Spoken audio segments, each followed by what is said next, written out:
Buenas tardes. Vamos a continuar nuestras exposiciones sobre el sistema acuífero guaraní que ya habíamos desarrollado anteriormente, complementando muchos aspectos que pueden haber quedado confusos, algunos de los cuales quiero rectificar ahora mismo, asegurar que en general todas las zonas donde el acuífero está en profundidad a varios cientos de metros, cubierto por basalto, por capas basálticas espesas, no existe riesgo de que haya contaminación.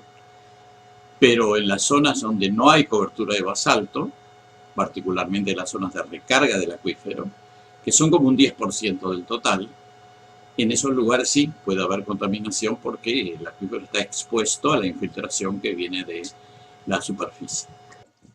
Voy a aprovechar este video para relatar algunas reflexiones y en el marco de este ciclo tratar de explicar algunos temas relacionados con los acuíferos, que son una de las principales fuentes de agua para ciudades, comunidades, balnearios termales y establecimientos agropecuarios. En este caso vamos a hablar en particular de un acuífero bastante importante, que es el acuífero guaraní, que es un sistema acuífero que fue conceptualizado no hace mucho tiempo.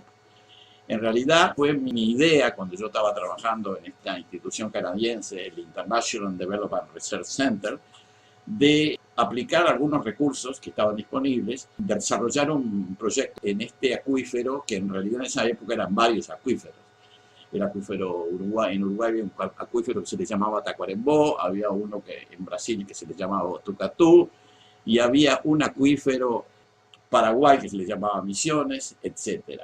Entonces la idea fue juntar a todos esos acuíferos y juntar a los hidrogeólogos que trabajaban en el tema, y eso se logró, y finalmente hidrogeólogos se pusieron de acuerdo, brasileños, argentinos, uruguayos y paraguayos, y se denominó a ese sistema acuífero como Sistema Acuífero Guaraní. La propuesta mía era porque yo estaba trabajando con comunidades de guaraní en Brasil, en Paraguay, en Argentina y también en Uruguay, que coincidían en general con el área geográfica en que habitaban y todavía habitan los pueblos guaraníes. Al cabo de unos años se logró desarrollar un proyecto más en profundidad. Eso fue en 2005, 2006 y 2007. Y pues yo pude trabajar ahí como consultor en algunos aspectos importantes, en áreas pilotos, en Ribeirão Preto, en Paraguay, en Itapúa, en Salto Concordia, Rivera Libramento, en estudio de los acuíferos, perforaciones, pruebas de bombeo, etcétera, lo cual me permitió conocer incluso mucho mejor el acuífero. Este acuífero es un acuífero muy grande en área, son 1 millón de kilómetros cuadrados. La recarga ocurre en solamente más o menos un 10% del área. O sea que en el sector norte, en Brasil, se extiende por aproximadamente 100.000 kilómetros cuadrados.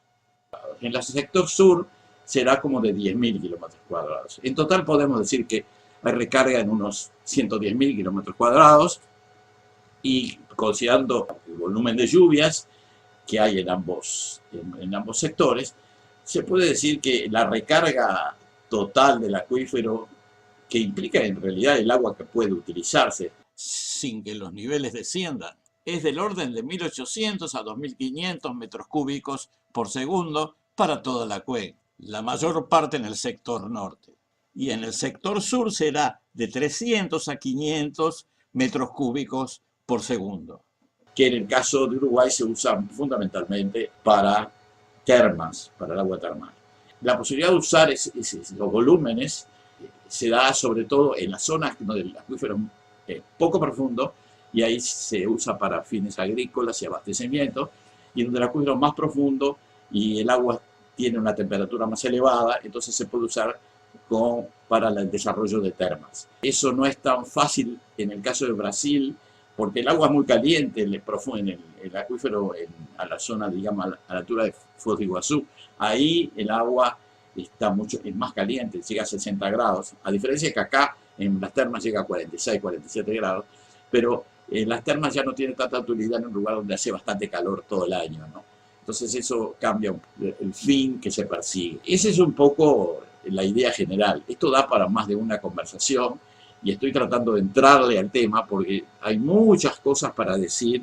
Y la primera es que la cantidad, los volúmenes de los que estamos hablando no son gigantescos.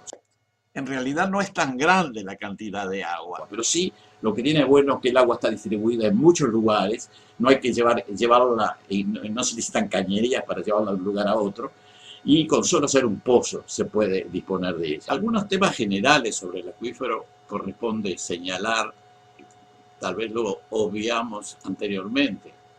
Bueno, en primer lugar, que su área, su extensión es de 1.200.000 kilómetros cuadrados, y en esa zona viven 70 millones de habitantes. La profundidad del acuífero generalmente se encuentra hasta 1.000, 1.100, 1.200 metros, incluso hasta 1.800 metros de profundidad. El espesor del acuífero, que es el espesor de las areniscas en la práctica, en promedio es unos 250 metros. Los pozos pueden llegar a producir 1.000.000 de litros por hora, aunque eso es excepcional, pero generalmente producen de 100 a 200.000 litros por hora. El caso del acuífero del pozo de la terma de Arapey llegó a producir en un principio 800.000 litros por hora. Pero eso es excepcional y en general estamos hablando de 40, 50.000, 100.000 o incluso en algunos casos 200.000 litros hora, lo cual es una productividad enorme. Las temperaturas del acuífero varían entre las naturales, cuando está cerca de la superficie, que son 16, 17 grados, a 33, 34, 35 e incluso las zonas más profundas a 65 grados. 46, 47 grados es la temperatura que salen las aguas de los pozos termales de Daymán, por ejemplo. El acuífero está contenido en areniscas que son Jurásico-Cretácicas, estamos hablando de 180 a 120 millones de años, que se depositaron en un prolongado y gigantesco ambiente árido que dio lugar a la formación de muchas dunas, lo que sería el desierto de Botucatú o de Tacuarembó. Hace unos 120 millones de años comenzaron las erupciones de muchos volcanes en grandes grietas de la corteza y estas fueron cubriendo las arenas. Creció vegetación, se formaron suelos, se depositaron otros sedimentos y las areniscas quedaron abajo, cubiertas por basalto y otras formaciones superiores, más recientes. En esas areniscas el agua fue entrando y se impregnaron de agua, que es la situación actual. En este caso vamos a tomar, para hablar más en detalle, las 4 áreas piloto que se estudiaron más en profundidad. En primer lugar, el área piloto de Ribeirão Preto, que es una ciudad del estado de San Pablo, del norte del estado de San Pablo, que tiene unos 800.000 habitantes y que produce caña de azúcar y alcohol y depende totalmente del agua del acuífero guaraní. Tiene varios pozos que producen entre 100.000 y 180.000 litros por hora, algunos más de 200.000 litros por hora. Está teniendo algún problema porque el nivel del acuífero se ha deprimido un poco, porque es el único fuente de abastecimiento de Ribeirão Preto. Está situada en el contacto superficial entre Serra Geral, que son los basaltos, que así se les llama en Brasil, y la formación Botucatú, que son las areniscas. Esto ocurre entre el Jurásico y el Cretácico, ¿no? Época de los dinosaurios, para que la gente entienda, y aparece acá como el basalto más resistente en posiciones más elevadas y la parte de areniscas en posiciones más bajas. Son pequeños cerros, morros, que están un poco más elevados, formando cerros, parecido a lo que pasa en Tacuarembó, que hay cerros chatos, pero aquí se nota menos porque los suelos son más profundos, todo más suavizado, digamos. En algunos lugares esa escarpa es muy clara y en otros no tanto. La otra área piloto que es importante y que hay que tener en cuenta es el área de Itapúa, en Paraguay. El departamento de Itapúa tiene 16.500 kilómetros cuadrados, 600.000 habitantes, la capital es Encarnación, y las zonas donde el acuífero es utilizado son algunas ciudades del interior del departamento, como por ejemplo Hohenau, que tiene 15.000 habitantes, Trinidad, 9.000, Jesús tiene 6.000 y Obligado 16.000. Esas 4 poblaciones son las que utilizan el acuífero guaraní. El área piloto está constituida por un área de afloramiento de la arenisca, que en Paraguay se llama Formación Misiones, y está rodeada por zonas de afloramiento de basaltos de la Formación Alto Paraná, que es el nombre que se le da al basalto en Paraguay. Los caudales de los pozos son menores, podría ser muchísimo más, pero ellos utilizan caudales de 5.000 a 20.000 litros por hora en los pozos, que tienen de 70 a 75 metros de profundidad. La utilización es menor, principalmente para las actividades agropecuarias. El área piloto de Salto Concordia es diferente porque allí sí el acuífero se encuentra a profundidad, está como a 900 metros de profundidad, y en esa zona es una zona con 2 ciudades grandes, como son Salto, que tiene 110.000 habitantes, y Concordia, que tiene 150.000, y ahí hay varios pozos profundos con grandes caudales. En Concordia hay un pozo en Zorraquín, otro en Vertiente, cerca de Concordia está Ayuí y un poco más lejos Federación. Hay varios pozos del lado argentino, en Entre Ríos. En estos pozos, con excepción de Zorraquín, pero en general lo que hay es termas que utilizan con fines turísticos. El lado uruguayo está Remeros, que lo usa el Club Remeros, está a las orillas del río Uruguay, en un lugar fantástico. Cuando se crece el río Uruguay hay que abandonar las termas, ¿no? O el club más bien, la parte baja del club. El Horacio Quiroga, también las termas de Horacio Quiroga, las termas de Aymán. Hay unas del lado de Paysandú que se llama San Nicanor y otras Guavillú. Y también está Fuente Nueva, eso está cerca de Aymán, la Posada del siglo XIX. Hay muchos pozos también del lado uruguayo.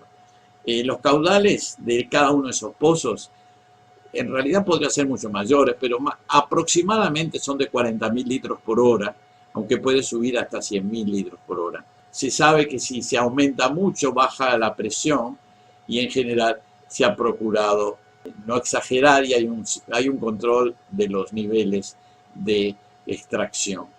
Y finalmente en el área de Rivera Libramento, que es el área piloto que se estudió también, ahí la situación es bastante distinta porque, bueno, en primer lugar son 2 ciudades grandes. Rivera tiene 85.000 habitantes y Libramento 90.000. Libramento utiliza el agua del acuífero guaraní directamente a través de departamentos de aguas esgotos, el DAE, en el parque hidráulico, en el barrio Armour, etc. Y allí extraen, el 100% del agua que utiliza Libramento se extrae del acuífero guaraní. La ciudad Rivera, en cambio, que también extrae la mitad, por lo menos la mitad del agua que utiliza del acuífero guaraní, tiene la ciudad usina de Ose, el Parque Británico, y además el embalse Cuñapirú, que no tiene nada que ver con el acuífero, pero que también abastece la ciudad. También en Rivera Libramento los pozos tienen de 70 a 100 metros y los caudales que se utilizan son entre 15 y 75.000 litros. En Rivera Libramento, debido a que se utiliza mucho, hay un intenso uso del agua subterránea, los niveles han descendido también, al igual que en Rivera Preto. Está como en el límite de la disponibilidad de agua del acuífero en esa zona, tanto en Rivera como en Libramento como en Rivera Preto. En ambos lugares, por ser acuífero superficial, en contacto con el suelo superficial, hay riesgo de contaminación. Digamos, hay que tomar precauciones para que no ocurra, pero ha habido eventos de contaminación, tanto en Rivera como en Libramento, e incluso también en Rivera Preto.